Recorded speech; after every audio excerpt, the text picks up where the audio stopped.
Bien, bueno, hola a todos y a todas. Por un error voy a salir a través de la pantalla. La idea de dar esta charla es pensar por qué el asta fue el material preferido en la Cuenca del Plata por las sociedades que habitaron esta región antes de la conquista. Yo soy Natacha Buch, soy arqueóloga de Argentina, trabajo en el Instituto Nacional de Antropología y en la Universidad de Buenos Aires. Trabajo en esta zona y sobre esta es el área de la que vamos a hablar. Es un bosque ribereño donde habitaron dos cérvidos, ciervo de los pantanos y venado de las pampas, venado de campo.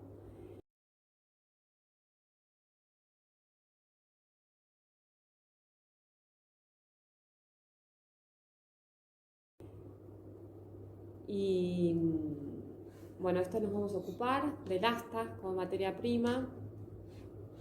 En este video vemos cómo el ciervo es un desmogue del asta, ¿no? Cómo se caen.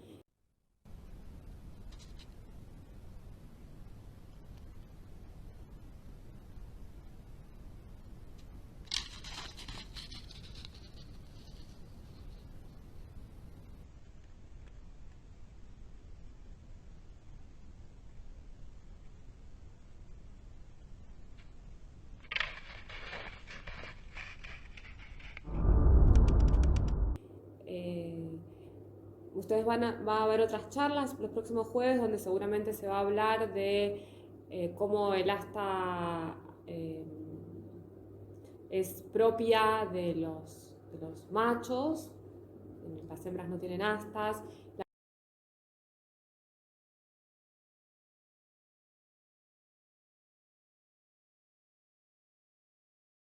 la cantidad de puntas que tienen y lo que me interesa remarcar en este caso es, como pensándola como materia prima, que puede aparecer tanto como captura de los animales que están entrando al campamento para ser comidos, pero también pueden ser recolectadas en el ambiente justamente por este comportamiento de que las astas se caen naturalmente y quedarían en el paisaje disponibles para poder ser utilizadas.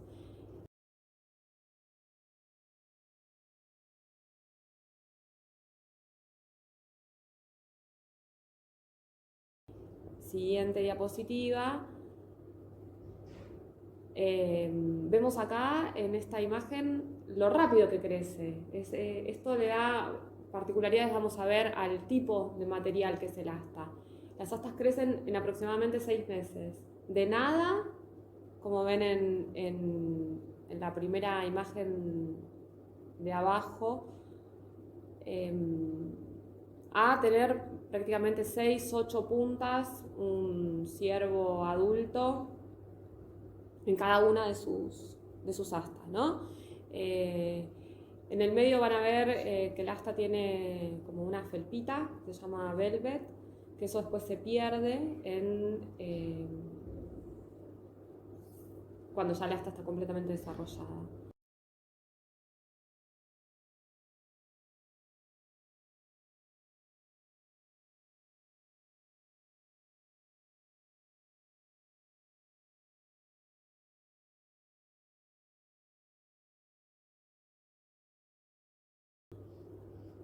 Y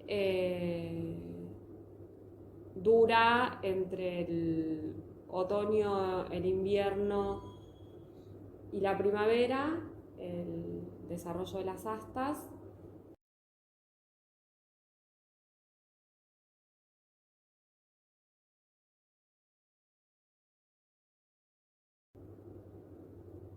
Y los animales las usan para diferentes cosas, entre ellas lo más importante es que los machos hacen como un ritual o una pelea, depende un poco del etólogo que lo estudie, y también se frotan contra los árboles, en parte también por este proceso de sacarse ese velvet y también del desmogue de las astas, también se frotan contra los árboles.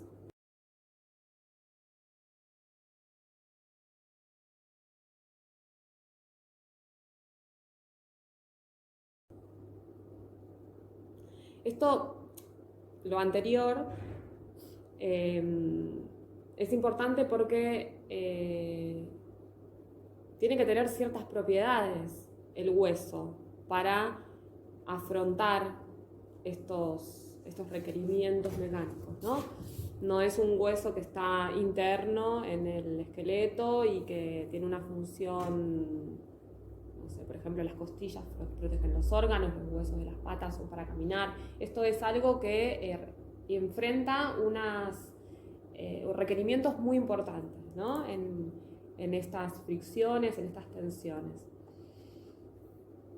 Un poco para que entendamos cómo es la materia prima. El hueso está formado por cristales de apatita y fibras de colágeno, ¿no? De manera ordenada en la matriz ósea. Esto le da resistencia y fuerza, ¿no? Las fibras de colágeno le da elasticidad, que eso le da resistencia, ¿no? O sea, tarda más en romperse que algo que no es elástico. Y la fracción inorgánica, las sales de hidroxiapatita le dan rigidez.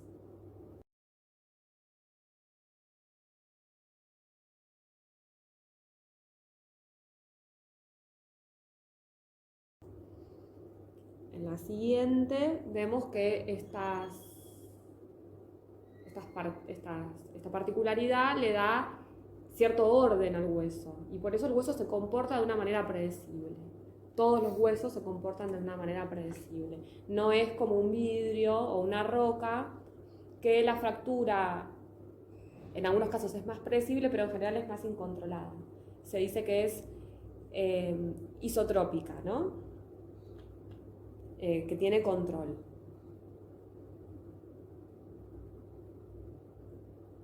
Y acá, en esta diapositiva, lo que vemos es la diferencia entre la formación de huesos y de asta.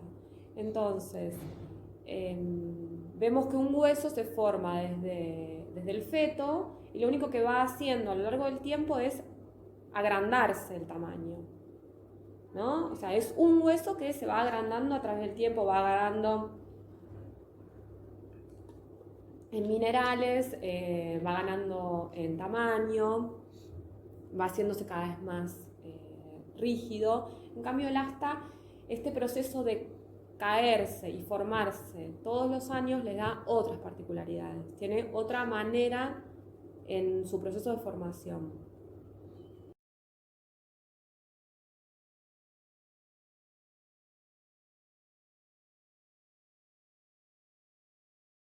Si en la siguiente vemos que si podemos ver un corte de un hueso y el asta en su manera transversal, lo que vemos es que pueden ver ahí que son muy diferentes, ¿no? El hueso tiene mucho más tejido, se llama cortical, el tejido que está alrededor del canal medular, que es por donde pasan la médula ósea. En cambio, el asta tiene un tejido cortical más delgado y está lleno de tejido esponjoso.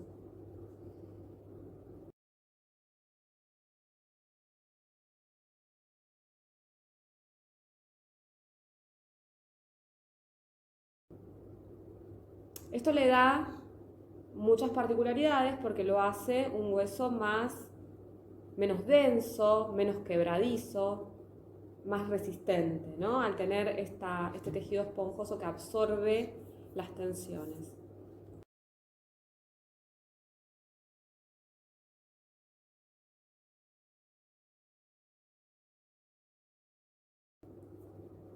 Por eso es un material elegido tradicionalmente en el mundo, no es algo propio de esta zona. Ahí ven un hacha de la edad de bronce y bueno, conocerán los cuchillos que se hacen con mangos de asta, bastones. Y ahora parece que está de moda usar las astas como mordedores para los perros. Así que bueno, es un material que siempre está vigente como para hacer artefactos, ¿no?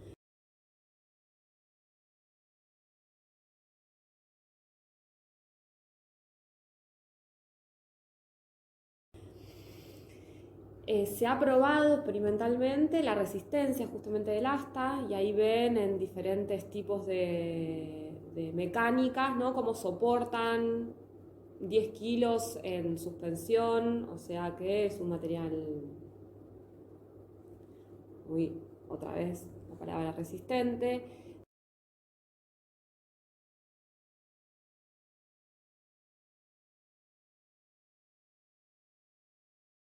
Se han hecho ensayos también donde se tiene en cuenta de manera experimental, se miden, por ejemplo, 1 centímetro por 1 centímetro de diferentes tipos de huesos.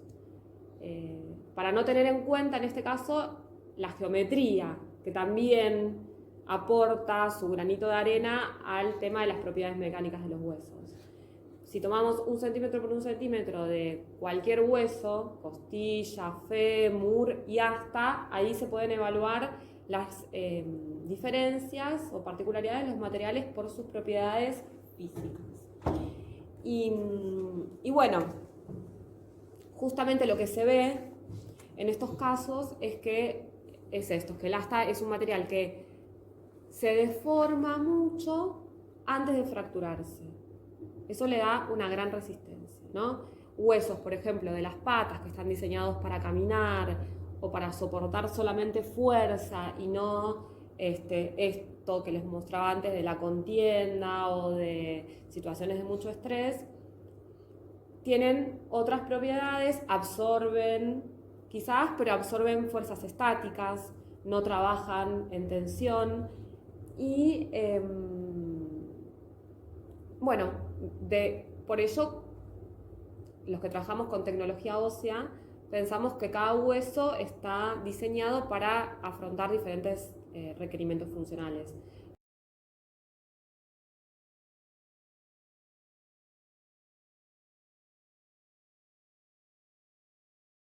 No es que las sociedades pasadas lo entendieran de esta manera, pero evidentemente conocían de estas propiedades porque seleccionaban huesos distintos para hacer diferentes tipos de artefactos.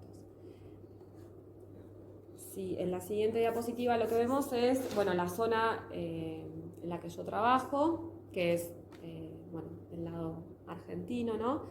Sobre la costa del Uruguay, pero más sobre la costa del Paraná y el río La Plata.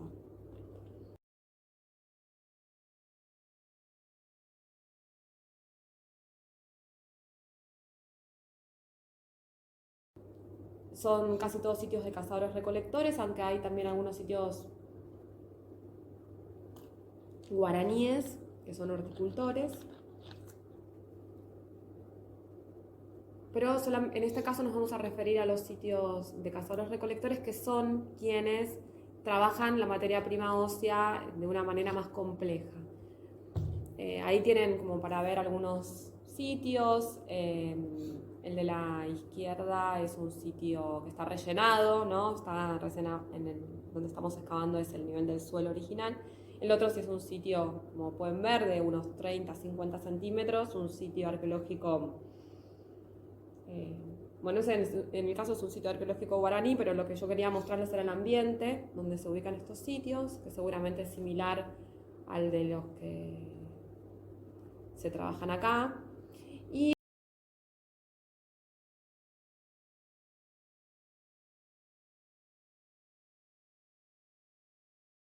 estos son los tipos de artefactos que están hechos en asta, ¿no? Utilizando el asta como materia prima. Lo más frecuente que encontramos son puntas de arpón, pero también hay distintos tipos de puntas. Estas puntas de doble punta que están ahí en blanco y negro, que yo llamo bipuntas.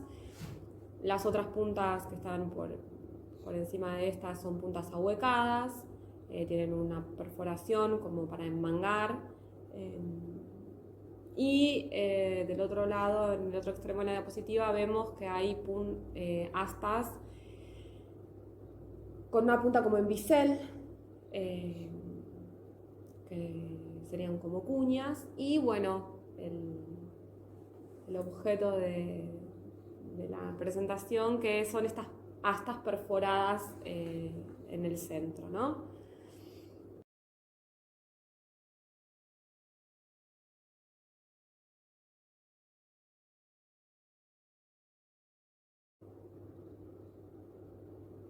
Bueno, la pregunta, ¿no?, que nos hacemos como arqueólogos es ¿para qué usaron estos artefactos y cómo podemos averiguarlo?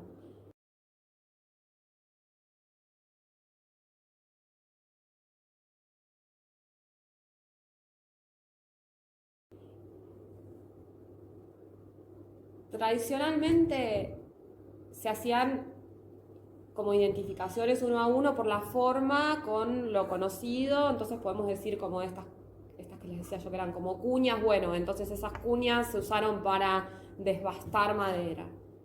O, bueno, las puntas, indefectiblemente pensar que fueron puntas de arpón o puntas de proyectil. Pero lo que hacemos nosotros es, hoy por hoy, lo que más confiabilidad da, lo que se llama análisis funcional, que es observar las huellas a nivel microscópico de actividades conocidas, controladas, y compararlas con el registro arqueológico. En el caso de las astas, lo primero que hacemos es, bueno, ver las astas naturalmente, para no confundir, como les decía antes en estas imágenes que veíamos de la utilidad de las astas, y al ser tejidos externos, tienen muchas marcas.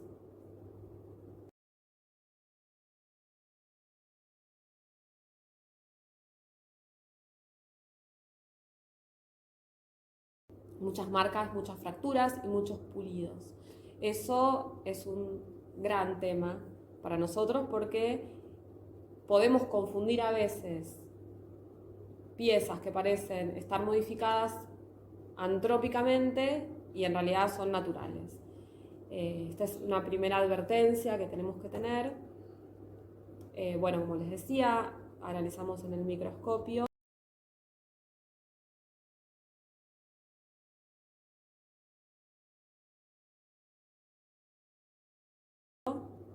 Y en este caso, bueno, vemos que estas huellas tienen determinadas características.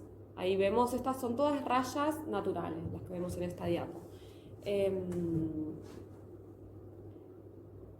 Bueno, no es para que acá salgan expertos o expertas en análisis funcional, pero como para tener una idea, las rayas naturales son más azarosas, no tienen un patrón, si bien parecen tener un patrón ordenado, si las empezamos a mirar con detalle siempre hay algo que se va para un lado o para el otro.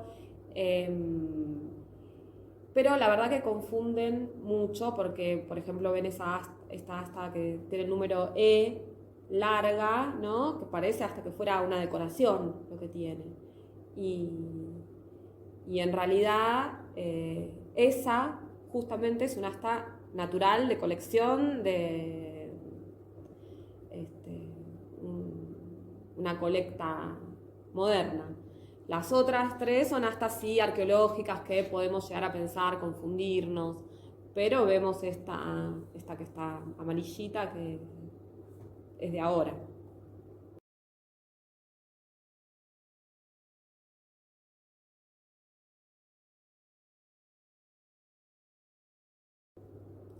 Entonces, bueno, como les decía, lo que hacemos es una serie de experimentaciones controladas. En el caso de los arpones, bueno, contabilizamos la cantidad de impactos que tienen sobre el material, qué tipo de material es, cómo se realiza el impacto. Esto nos sirve también para probar o evaluar la efectividad de esos artefactos para hacer esas tareas, ¿no? Por ejemplo, esas bipuntas o las puntas ahuecadas que les mostraba antes, nosotros las pusimos en astiles y las tiramos con arco, las chiquitas. Las otras eran muy pesadas, las usamos manualmente, como si fueran lanzas. bueno, se caen, no se caen, se fracturan, quedan atrapadas realmente en el objetivo o no logran atravesar una parrilla costal de, no sé, en este caso usamos cordero.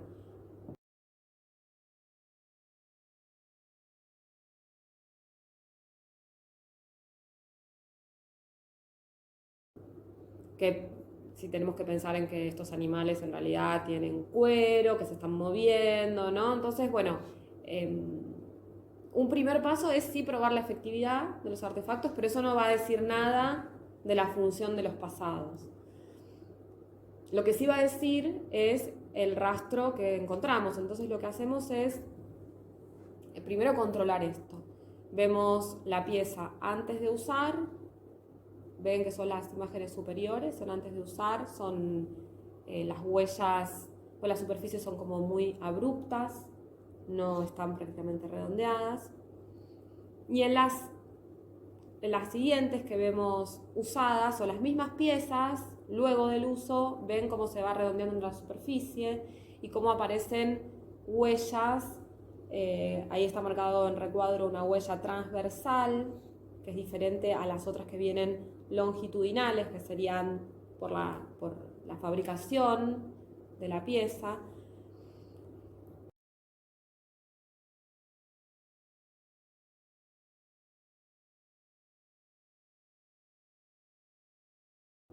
Y bueno, vamos registrando esto y tratando de establecer un corpus experimental controlado que nos permita entonces comparar después con la muestra arqueológica. En el caso de... Esto es para que vean, lo anterior era para que vean la cinemática, o sea, la actividad, y esto es para que vean los diferentes materiales generan distintos tipos de rastro. En este caso es un punzón usado para perforar. Lo usamos para perforar cueros y lo usamos para perforar o para hacer como si fuera a perforar vegetales, ¿no? Como si fuera para cestería. Y ahí ven dos patrones muy diferentes de uso, creo que los logran ver. Uno son estrías muy agrupadas y muy paralelas, el de la derecha, y el de la izquierda son más espaciadas y más entrecruzadas. Bueno, el de la izquierda es cuero y el de la derecha es vegetales.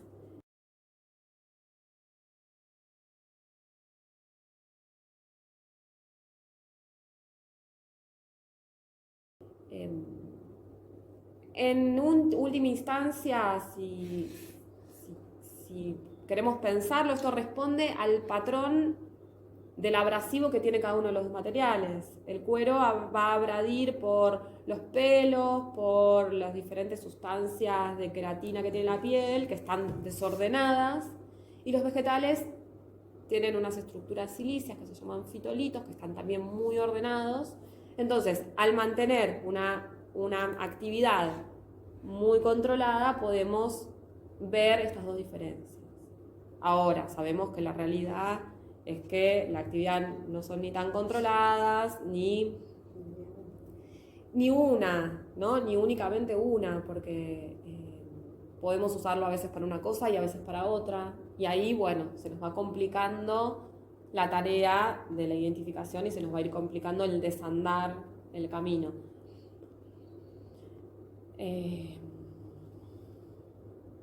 Bueno, y esto es lo mismo, una tarea controlada, una actividad controlada, también en este caso es vegetales, ven el patrón súper ordenado de la izquierda, y cerámica, que es el patrón de la derecha. La cerámica se ponen diferentes tipos, la arcilla se ponen diferentes tipos de partículas que hacen de antiplástico, que en realidad es lo que va a abradir, bueno, todo va a abradir el artefacto que se use para, en este caso, alisar, o sea, darle la forma lisita pensamos en una vasija. Lo que notamos es que con la arcilla las estrías van como variando su grosor. Pueden ver ahí, muy difícil hacia la cámara porque pero si ustedes pueden ver y seguir algunas estrías, van a ver que en la imagen de arriba, la que dice 100 por, a la derecha, hay algunas estrías que se hacen más anchas y después se van haciendo más finitas. Entonces, eso es lo que como característico del trabajo de arcilla.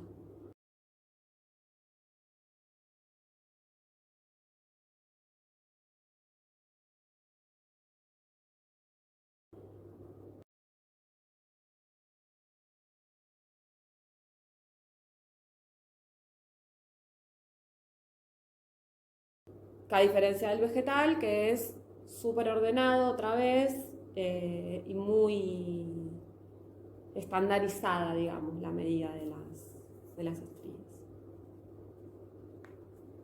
Bueno, ¿qué pasa cuando pasamos al...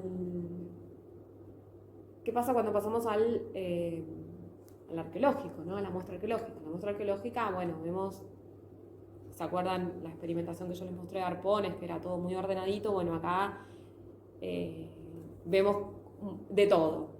Una de las cosas que encontramos es que muchos arpones tienen como las huellas de manufactura, de formatización, sin ningún otro tipo de modificación.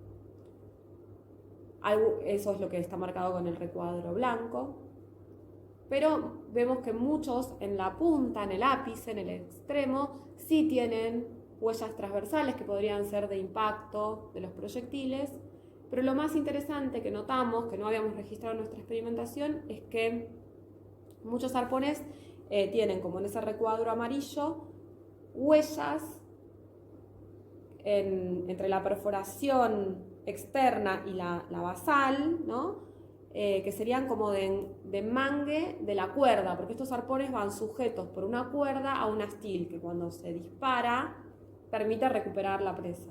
Entonces, evidentemente esa cuerda juega sobre la superficie y lo que encontramos es un patrón, si ustedes recuerdan, muy ordenado que parece el de vegetales sobre esta superficie. Por eso la importancia de replicar controladamente las actividades nos permite identificar, por más que no sea, como decíamos antes, la realidad, que es mucho más compleja.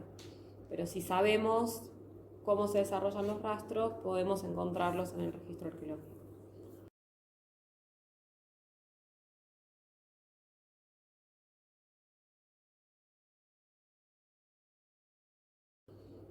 En la siguiente, bueno, acá aparecen las horquillas o astas perforadas que bueno, en el delta del Paraná su número es menor que el que se han encontrado acá en Uruguay y que seguramente ya cuando ustedes lo vean esto va a haber pasado la charla de Alejandro.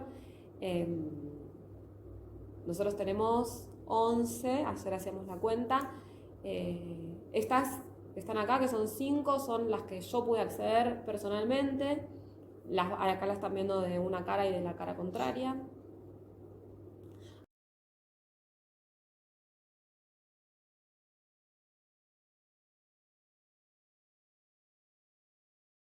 Hay otras 6 que están en el Museo de National Museum of American Indian, en Smithsonian, en Washington, que fueron llevadas por Lothrop en su momento, que fue un investigador que excavó en el delta del Paraná y se llevó las colecciones a Estados Unidos. Ahí hay 6, después están estas 5. De estas 5, las 3 que son CD y sería E, están en el Museo de la Plata. Son de... La única que viene de un sitio concreto es la del medio, la blanquita, la que está perforada con las 2 ramas. Y las otras 2 vienen como de recolecciones medio asistemáticas. Y las otras 2, las A y B, sí fueron excavadas, recuperadas por el equipo en el que yo trabajo, en el sitio El Cazador 3 y La Bellaca 2.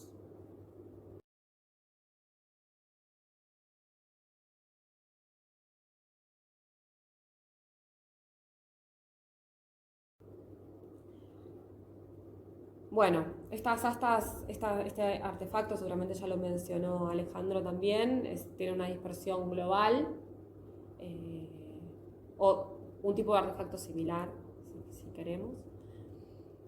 Y lo que estudian, en el sentido de lo que les mostraba antes, son los patrones de desgaste de esa perforación y los patrones de fractura, ¿no? Es como una vía de entrada para tratar de comprender un poco el uso de estos artefactos. Lo que ven los investigadores en el paleolítico, esto es paleolítico medio y superior, es que hay un uso diferencial de esa perforación.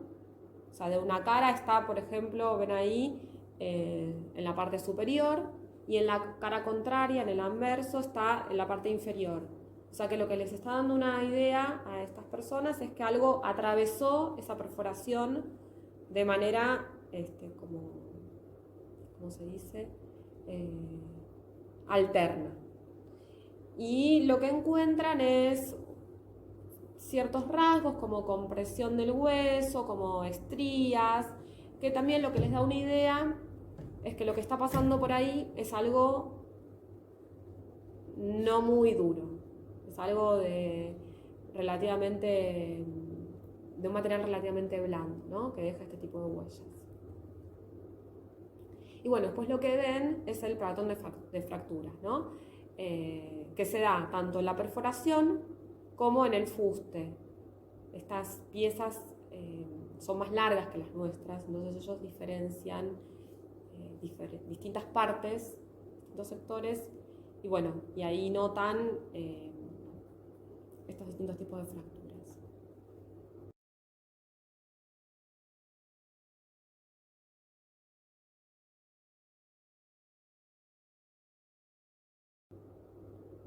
Y bueno, lo que proponen también es que muchos de estos artefactos aparecen decorados, entre comillas, o siempre se interpretaron como decorados, y lo que proponen algunos de estos autores es que en realidad está pasando una cuerda por esta perforación y que estas marcas son una manera de atar, ¿no? Como ataduras que permiten asegurar la pieza. Estas son como las hipótesis más... uy, esto no. Yo estoy pasando el PowerPoint y bueno, pues no van a ver estos errores, pero bueno, una de las ideas es que esto esté como sosteniendo estructuras.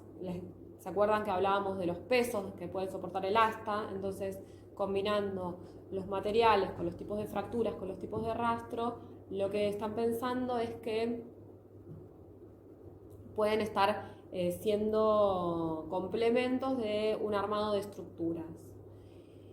Y también está como esta idea de que pueden estar siendo enderezadores de astiles o de puntas, porque algo está pasando de manera así complementaria. No les convence tanto esta idea porque ven estos rastros de materiales blandos. De cualquier manera, nadie tiene acá una respuesta. Hay más de, seguramente lo dijo Alejandro, hay más de 40 hipótesis de trabajo sobre estas piezas. Así que no hay nada cerrado, ni podemos pensar que todas fueron hechas para lo mismo, ni que en todos los contextos funcionaron de la misma manera, ¿no?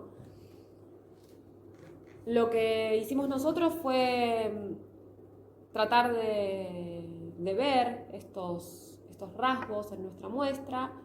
Lo que encontramos es que hay fracturas en la base. Nosotros no tenemos este fuste, este sector medio que tienen los europeos en estas piezas más alargadas, sino que las fracturas se dan directamente en la base y también en la perforación, aunque como ven ahí, en nuestro caso tenemos dos piezas en la perforación. Una de ellas, que es esta pieza que sería la E, que le falta el número, que tiene todavía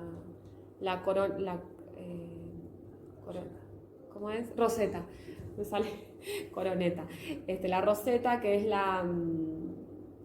la base natural del asta, ¿no? O sea que no se llegó a cortar y ya está hecha la perforación. Como ven, en la pieza C también están las dos ramas muy desiguales y la perforación está hecha de un lado y no del otro. Así que como que no me parecería raro que la perforación sea un punto débil de la formalización y que pueda romperse antes de terminar el artefacto, ¿no? Como parece estar hecho en este caso que tiene la roseta. Y por algún motivo también la descartaron en esta pieza, la que tiene la letra C, ¿no? Bueno, ahí están las fracturas en las perforaciones que les mencionaba. Aunque la de abajo, que es de una pieza del otro, que está en el NMI, yo no sé si eso no es una fractura moderna, porque como no la vemos bien y parece tener otra coloración la fractura.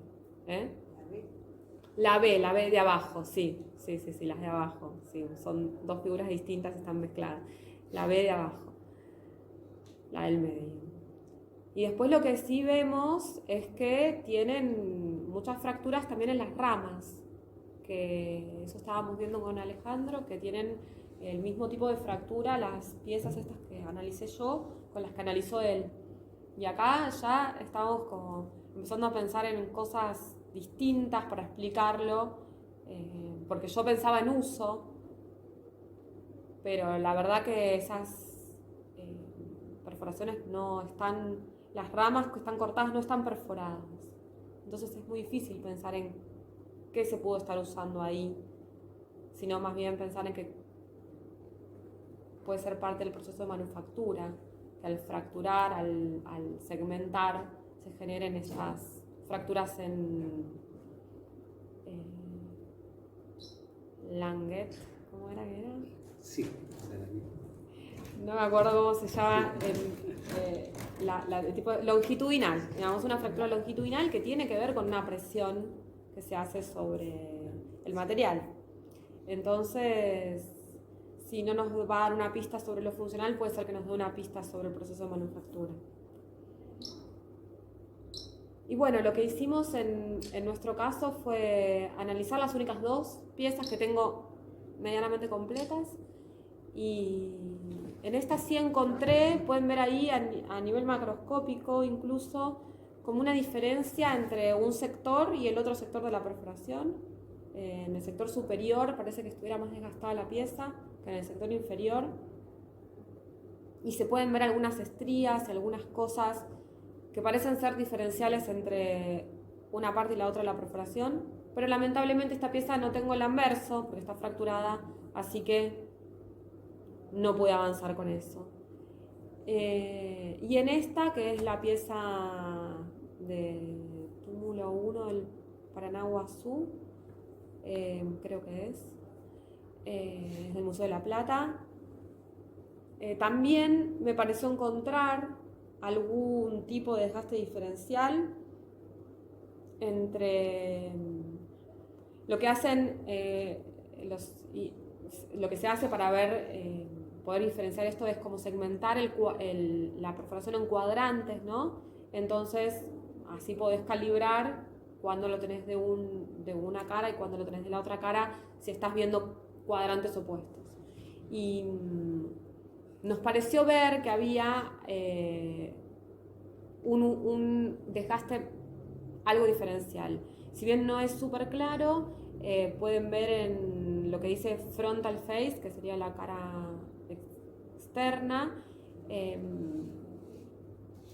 como algunas estrías, ¿no?, en la parte inferior, que en la cara interna o ventral lo vemos en la parte superior, ¿no? Vemos algunas estrías. No sé si vale adelantar algo, pero lo que estuve viendo en las colecciones de acá es que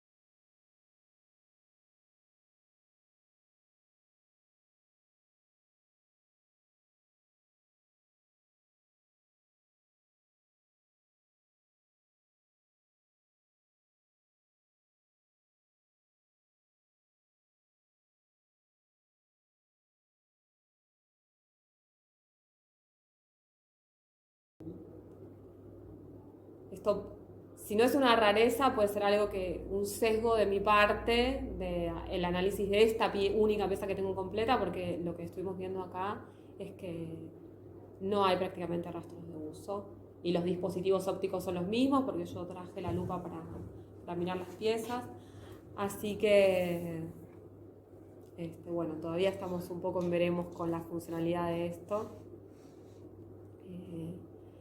Sí, a mí me parece que si algo pasó por ahí fue algo de un material blando, porque no hay un desgaste grande como si fuera el caso de que estamos pasando un hueso mismo por dentro de la perforación. Debería dejar un desgaste mayor, pero lo cierto es que aparecen las huellas de manufactura, a veces muy muy erosionadas, muy alisadas, las partes bastante pulidas, pero nada significativo, y como les mostraba en el caso de los arpones, que vemos un patrón súper claro de uso, ¿no?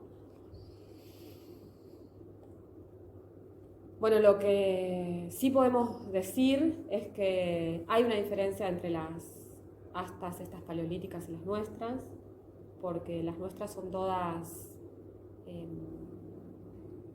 las ramas son equidistantes, no son desiguales, y las paleolíticas ellos hablan de que en un 75% son desiguales, o sea, hay una mayor que la otra. Y nosotros encontramos sí fracturas en basales, igual que ellos, pero lo que encontramos mucho, que ahora vamos a ver bien cuál es el porcentaje con Alejandro, un poco juntando las dos muestras, es cuánto es el porcentaje realmente de ahuecado que tenemos.